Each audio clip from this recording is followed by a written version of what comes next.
7,89,000 लोग इस साल पाकिस्तानी जो है वो मुल्क छोड़कर गए हैं। और अगर मुझे या मेरे पेरेंट्स में से किसी को कुछ होता है तो रात के 3:30 बजे मेरे घर में 20 से 30 पुलिस वाले आते हैं। मतलब एक अनऑफिशियल रेड होती है, पोड़ियां ला के चढ़ते हैं, मेरे घर के दरवाजे तोड़ दिए, सारा कुछ तोड़ दिया। सारे सामान को तोड़ फोड़ करने के बाद मेरे पापा को साथ में ले गए और साथ में उनकी बाइक भी ले गए। ठीक है, सोशल ब्लेड इसका गवाह है कि अगर डक्की भाई वर्सेस शाम इदरीस कंट्रोवर्सी ना हुई होती तो आज डक्की भाई ना होता। लेकिन अब आप सोच रहे होंगे व्हाई आफ्टर 7 years मैंने उस वक्त क्यों रिप्लाई नहीं दिया, क्योंकि उस वक्त no matter what I said आप लोग इतने ब्रेन वॉश हो चुके थे कि शाम इदरीस आपको एक बहुत बुरा इंसान लगता था। लेकिन in the last 7 years Ducky की असलियत आप सबके सामने खुद ब खुद ही आ गई। आई ऑल्सो लेट एवरीथिंग गो, क्योंकि मैं सोचता था डक्की मैच्योर हो चुका है। जैसे वो बड़ा यूट्यूबर बना उसने छोटे यूट्यूबर्स को इंसान समझना ही छोड़ दिया। आज आपको वो बातें पता चलेंगी जो आपने 7 साल में कभी नहीं सुनी। Please make sure to watch this video till the end because all the hypocrisy is going to. अस्सलाम वालेकुम नाज़रीन, डक्की हो गया और ये रजब भट्ट हो गया, ये बड़े बड़े यूट्यूबर्स जो हैं वो आजकल के पाकिस्तान के नाउज़ बिल्लाह खुदा बन के बैठ गए। जब ये मशहूर हो गए हैं तो हर किसी पर जो है ना अटैक करना शुरू कर देते हैं, जो भी इनके ख़िलाफ़ कोई भी बात करता है। क्या यूट्यूबर्स जो हैं वो आपके सामने जो हैं आपकी कोई राया है या आपकी कोई ग़ुलाम है जिसको चाहे जब चाहे आप उनके घरों में घुस जाएं, उनकी माँ बहनों को गालियाँ दें, आप उनको मारपीट उनकी करना शुरू कर दें, उनके घर में पुलिस भेज दें, उन पर रेड लगवा दें। तुम डकी हो, पता नहीं क्या कोई फिरौन बनकर बैठ गए हो, क्या हो तुम।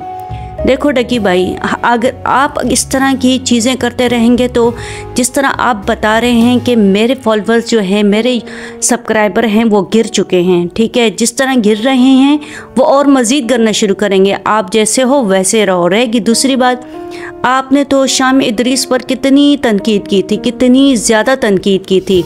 आपका भी याद हो अगर आपको कि आपका भी इस तरह चैनल था रोस्ट करने वाला, आपने शाम इदरीस को इतना अब तू अपना सिलेंसर के अंदर डालेगा यार। कुछ लोगों को शायद इस बात का पता नहीं है, लेकिन इसका जन्म ना हाईवे पे हुआ था, क्योंकि इतना घटिया एक्सीडेंट अक्सर हाईवे पे ही होते हैं। पहले फजलुद्दीन आके इस बंदी से पूछेगा शादी कर ले, फिर आगे से ना इस बंदी ने भावड़ा हो जाना। इसकी सारी ऑडियंस इस बात का इंतजार करिए कि कब इसकी शादी होगी, कब इसकी सुहागरात का व्लॉग यूट्यूब पे चलेगा और कब इसकी पैंट छोलियां बंद होगी। उसके बाद डक्की ने ये क्लेम किया कि मैंने उसके यूट्यूब चैनल पर एक स्ट्राइक लगाई और उसका फेसबुक पेज उड़ा दिया। वैसे मुझे एक बात बताओ, एक बंदा जो आपकी बर्थ को एक एक्सीडेंट बोले, आपकी फैमिली के बारे में बकवास करे और आपके बारे में ये बोले कि आप और एक हिजाबी लड़की सुहागरात कब मनाओगे, तो आप कैसे रिएक्ट करोगे? क्या as a respectable Pakistani and a Muslim आप इस चीज के ऊपर हंसोगे, इसको रोज समझोगे, या फिर आप यूट्यूब और फेसबुक से रिक्वेस्ट करोगे कि इतनी गलीज वीडियो डिलीट हो जाए? ये बात सब जानते हैं कि फेसबुक और यूट्यूब सिर्फ एक स्ट्राइक पे किसी का भी पेज रिमूव नहीं करते। However, अगर आप अपलोड करते रहें ऐसा कंटेंट और ऐसी चीजें जो कम्युनिटी गाइडलाइंस के खिलाफ है, then Facebook will take action and remove your page. Ducky was uploading dirty things about me, my family, and that's why his page was removed. Ducky is absolutely right. उसने मुझे email भी की होगी, लेकिन मैंने उसे कोई रिप्लाई नहीं दिया क्योंकि मैं ऐसे इंसानों के मुंह नहीं लगना चाहता था। लेकिन वो रुका नहीं, फेसबुक पे, ट्विटर पे वो गंदी बातें लिखता गया just to get my reaction. Ducky भाई की शाम इदरीस को धमकियां, दोनों का झगड़ा शिद्दत इख्तियार कर गया। सार्फिन ने डक्की का बाइकआउट कर दिया। जैसा करोगे वैसा भरोगे, डक्की भाई के सितारे गर्दिश में आ गए। शाम इदरीस को धमकियां देना महंगा पड़ गया। लोगों ने यूट्यूबर को अनसब्सक्राइब करना शुरू कर दिया। शाम इदरीस ने मारूफ यूट्यूबर डक्की भाई पर संगीन इल्जामात लगा दिए। वीडियो वायरल होने पर डक्की भाई सोशल मीडिया पर ट्रेंड करने लगा। शाम इदरीस जब अल्लाह ताला ने आपको इतनी अच्छी फैन फॉलोइंग्स दे दी है, रजब भट्ट को, सिस्टरलॉजी को, डक्की भाई को, आपने कहीं भी एक भी बात अपने दीन के हवाले से नहीं की, एक भी बात अपने इस्लाम और दीन के हवाले से नहीं की, एक भी हदीस आपने नहीं की, एक कुछ भी आपने नहीं किया। लेकिन अफसोस की बात ये तो नहीं किया, लेकिन आपने पाकिस्तान को उल्टा बदनाम कर लिया। आपने नाच गाने दिखाना शुरू कर दिए और नाच गाने ऐसे दिखाना शुरू किए कि अपने माँ बहनों को भी मुजर करना शुरू कर दिया। रजब भट्ट की शादी में क्या हुआ वो किसी एक इंसान ने नहीं देखा, सिर्फ पाकिस्तान, पूरी दुनिया में एक पैगाम गया कि अब ये पाकिस्तान में ये चीज़ें हो रही हैं। पहले जो व्लॉगर्स थे वो पाकिस्तान के हर चीज़ जो है कल्चर को दिखाते थे, पाकिस्तान की ट्रेवलिंग करते थे, हर चीज़ खूबसूरती को दिखाते थे, और इससे पाकिस्तान को ज़र्द मुबादला जो है वो आता था बाहर के मुल्कों से। बहुत से लोग जो है आते थे, विजिटर पाकिस्तान आने के लिए बेचैन होते थे और आते पाकिस्तान की खूबसूरती दिखाते थे। लेकिन अब क्या हो रहा है? अब तो कुछ भी नहीं हो रहा। अब तो ये ज़ीरो लेवल पे आ गया पाकिस्तान। किन लोगों की वजह से? इन बेहुदा लोगों की वजह से। जब कोई भी व्लॉगर हो गया, कभी भी छोटा यूट्यूबर हो गया, बड़ा यूट्यूबर हो गया, इनको मना करने की कोशिश करता है, ये क्या करते हैं फिर घरों पर अटैक करना शुरू कर दें। जैसे तलहा हो गया, बदला ब्रदर्स हो गए, और जो है एक और भी है रजब भट्ट ने जब नमाज की बहरूमती की थी तो इस पर मियाँ बिलाल साहब ने आवाज़ उठाई थी, ताकि उसको भी वो धमकियाँ देना शुरू कर दी थी। ये है पाकिस्तान भाई, ये है पाकिस्तान। अगर आप कोई हक पे बात करते हो तो क्या करते हैं, वो आपको ही दबोचना शुरू कर देते हैं। बेचा कि भाई अब तेरी फैमिली का भी डेटा है हमारे पास, अगर तूने अब कुछ किया तो तेरी हर गई है। एक स्ट्राइक रह गई थी, मेरा चैनल उड़ जाना था। मैंने फिर इससे बात करना ही बेहतर समझा कि बात कर लेते हैं। बात करने के बहाने कहता है मैंने मिलना है। मैंने कहा नहीं मिलना नहीं, ऐसी बात।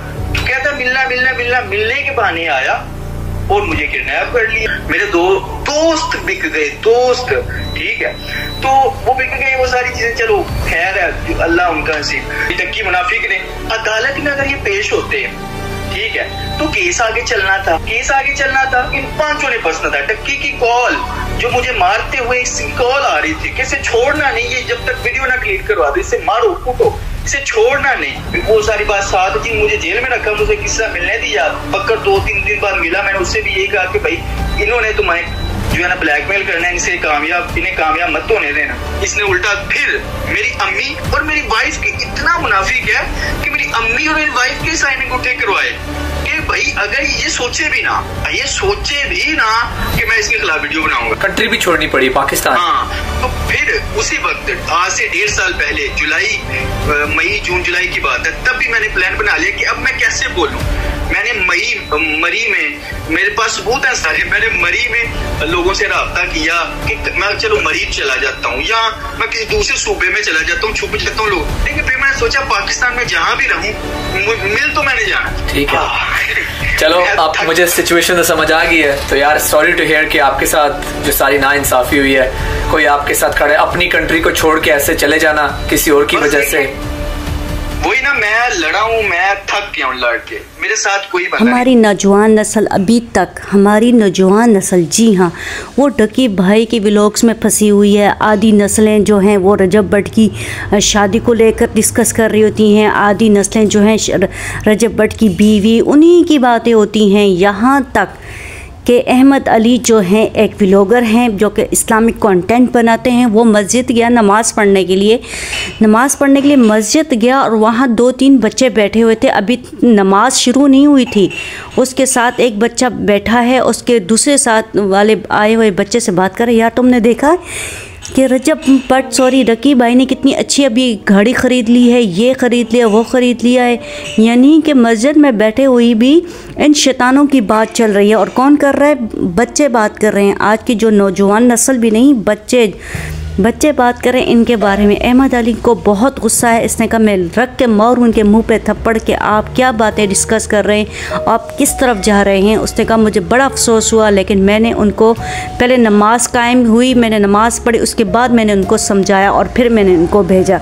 अब बताओ एक बंदा किस किस को समझाएगा। अब हमने ये शुरू किया है कि हमने जो व्लॉगिंग करनी है, वो जो चीज़ें हैं बेहुदा किस्म की, उनको रोकनी है। ऐसे इन्हीं चीज़ों को हमने स्टॉप करना है ताकि हमारे माशरे का बिगाड़ ना बन सके। बजाय इसके कि आप लोग कमेंट में मुझे गालियाँ लिखें कि आपने रजब भट्ट के बारे में क्यों कहा, आपने डकी भाई के बारे में क्यों कहा, आपने फ़लाँ के बारे में क्यों कहा। कि आप ये तो देखो कि बात किस चीज़ पे की जा रही है। हम आपके फ्यूचर्स, अपनी नस्लों को हम सेव करना चाहते हैं, ये नहीं कि उनको खुसरे बनाएं, उनको नचवाएं, उनको जो है माँ बेटियाँ जो आप बड़े हो जाओ तो तो मैं कहता हूँ कि भाई पैसे से भी कुछ चीज़ें इंपॉर्टेंट होती हैं, समझने की कोशिश करो। हर चीज़ पैसा तो नहीं होती ना। पहला सवाल ये करना कि पैसे आप कितने कमाते हैं, तो यही तो वो इल्यूजन है। पैसा पैसा पैसा, पैसे के पुजारी बन जाएंगे तो सबसे पहले दज्जाल को सजदा करेंगे, क्योंकि पैसा तो यूं बहाएगा ना। तो एक्सट्रीम इल्यूजन का सलूशन है कि अपने बच्चों को दीन की तालीम दें और सही डेफिनेशन और कॉन्सेप्ट्स उनके ठीक किए जाएं। लेयर ऑफ ग्लैमर, इसका सलूशन है तरबिया एंड कैरेक्टर बिल्डिंग। जितना कैरेक्टर स्ट्रांग होगा, इंसान ग्लैमर से बच जाएगा इंशाल्लाह ताला, क्योंकि उसको धोखा नज़र आ जाएगा कि ये चीज़ लग बहुत ग्लैमरस रही है लेकिन ये नुकसानदेह है चीज़, मेरे लिए बहुत नुकसानदेह है। दैट्स हाउ रिजिलियंस हो इंसान के अंदर, उसके अंदर सेल्फ कंट्रोल हो, ये है ना वो कैरेक्टर ट्रेट्स जो हमने अपने बच्चों में डालने। और अनफॉर्चुनेटली मुसलमान जो है वो मज़ीद दज्जाल पे डिपेंडेंट कर रहा है अपने बच्चों को, और गोरा सरप्राइजिंगली वो अपने बच्चों में ये स्किल्स डाल रहे हैं क्योंकि उन्होंने ये ट्रैक आउट कर लिया है कि सोशल मीडिया एडिक्शन और मोबाइल एडिक्शन तो बहुत बुरी चीज़ है। हमारी तो जनरेशन्स ख़त्म हो जाएंगी। चाइना ने ये ट्रैक आउट कर लिया, जापानीज़ ने ट्रैक आउट कर लिया है। वो लिमिट्स लगा रहे हैं अपने लोगों पे, टिकटॉक पे लिमिट्स लगा रहे हैं, ऑनलाइन गेमिंग पे लिमिट्स लग रही हैं, इंटरनेट यूज़ पे लिमिट लग रहा है, पेरेंटिंग ऐसी करी जा रही है, पेरेंट्स को वार्न किया जा रहा है कि अपने बच्चों को इन चीज़ों से बचाएं। लेकिन आपको पता है कि अनफॉर्चुनेटली मुसलमान ज़ाहिर है गोरों को जब फॉलो करता है तो उनसे 10 साल पीछे होता है। हमें नज़र आ गया कि उनके माशरे में उनके क्या क्या असरात आए इन चीज़ों के, हम अभी तक उन चीज़ों के पीछे जा रहे हैं, हम पेरेंटिंग नहीं लर्न कर रहे। नाज़रीन, आज की वीडियो इतनी सी। यकीनन आप जो है मेरी वीडियो के जो भी कहने का मकसद है वो आप लोग ज़रूर समझे होंगे। अल्लाह ताला आपको, अपने बच्चों को, सबको हिफ्ज़ ईमान में रखे। ख़ास तौर पे आजकल के जो दज्जाल बने हुए हैं और बच्चों को अपनी तरफ राग़िब कर रहे हैं, अल्लाह ताला हम सबको इनसे महफूज रखे, आमीन। जाते हुए लाजमी कहूँगी, चैनल को लाजमी सब्सक्राइब करें, लाइक करें और शेयर करें। अल्लाह हाफिज़।